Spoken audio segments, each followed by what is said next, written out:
cher Serge, mesdames et messieurs les élus, mesdames et messieurs les présidents d'associations, cher Théo, que je veux saluer aujourd'hui, comme l'a fait tout à l'heure notre ami, parce que Théo est membre fondateur du Conseil représentatif des Français d'Outre-mer. Il fait partie des 130 associations qui ont créé ce conseil le 31 janvier 2014 au ministère de l'Outre-mer, avec 28 députés, sénateurs, présidents de régions et départements d'Outre-mer, avec aussi 80 personnalités d'Outre-mer, 26 élus ultramarins de l'Hexagone. Ce conseil représentatif est important parce qu'il va permettre de structurer, de donner une voix qui manquait aux originaires d'Outre-mer. Une voix qui manquait, monsieur le maire, et je veux vous saluer. Et je veux vous saluer et vous dire merci. Je sais que depuis 2001, vous commémorez, depuis votre premier mandat, vous commémorez l'esclavage, les abolitions de l'esclavage avec une constance républicaine, et vous avez raison de le faire. Vous avez d'autant plus raison de le faire qu'on s'aperçoit aujourd'hui que certaines valeurs républicaines sont piétinées, et piétinées parfois par des élus de la nation. On a cité tout à l'heure le maire de Villers-Cotterêts, qui le 10 mai a annoncé qu'il ne commémorerait pas les abolitions de l'esclavage. Or, qu'est-ce que c'est que le 10 mai?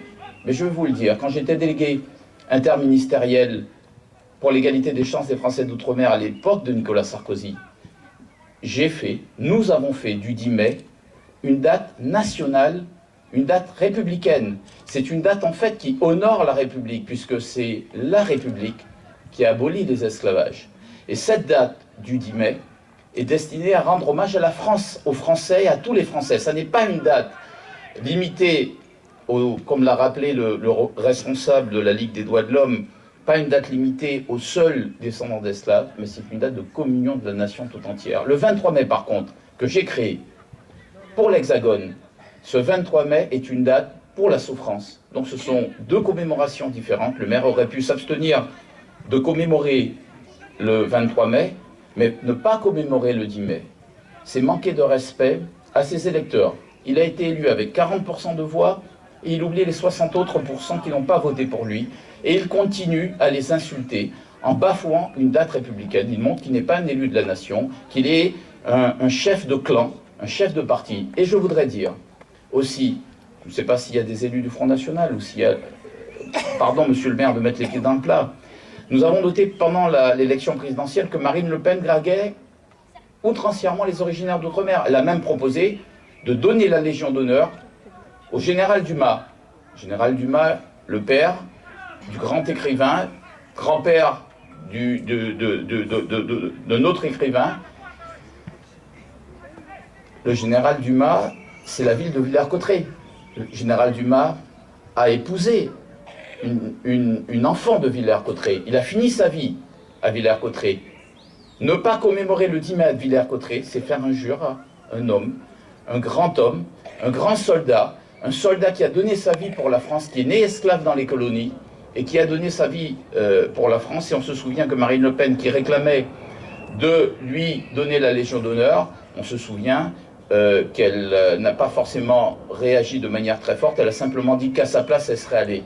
Moi, j'entends dire qu'en Outre-mer, il faut se préparer à une surprise. Elle a déclaré récemment qu'en Outre-mer, le Front National risquait de faire la surprise. Eh bien, moi, je lui dis chiche. Si l'histoire de France doit se limiter à l'histoire de l'Hexagone, si l'histoire de France ne peut pas être l'histoire de la France, la grande France, la France que nous connaissons, que nous aimons, et qui intègre aussi les Outre-mer français, si nous ne sommes pas bienvenus à Villers-Cotterêts, et dans les villes que le Front National tient, le Front National n'est pas le bienvenu en Outre-mer. Marine Le Pen ne sera pas le bienvenu en Outre-mer. Et qu'elle se souvienne que son père, Jean-Marie Le Pen, n'a pas pu atterrir 2 fois aux Antilles, Guadeloupe et Martinique. Qu'elle médite bien cette leçon et qu'elle fasse la leçon à ses propres élus. Qu'elle fasse le ménage chez elle. On ne peut pas d'un côté draguer, et draguer de manière outrancière, et de l'autre côté insulter, mépriser, et faire comme si de rien n'était, comme si on oublie. Monsieur le maire, la commémoration que vous faites aujourd'hui est importante parce que ça signifie simplement un désaveu à ces élus non républicains, à ces élus qui trahissent et qui salissent le drapeau français. Monsieur le maire, merci à vous tous.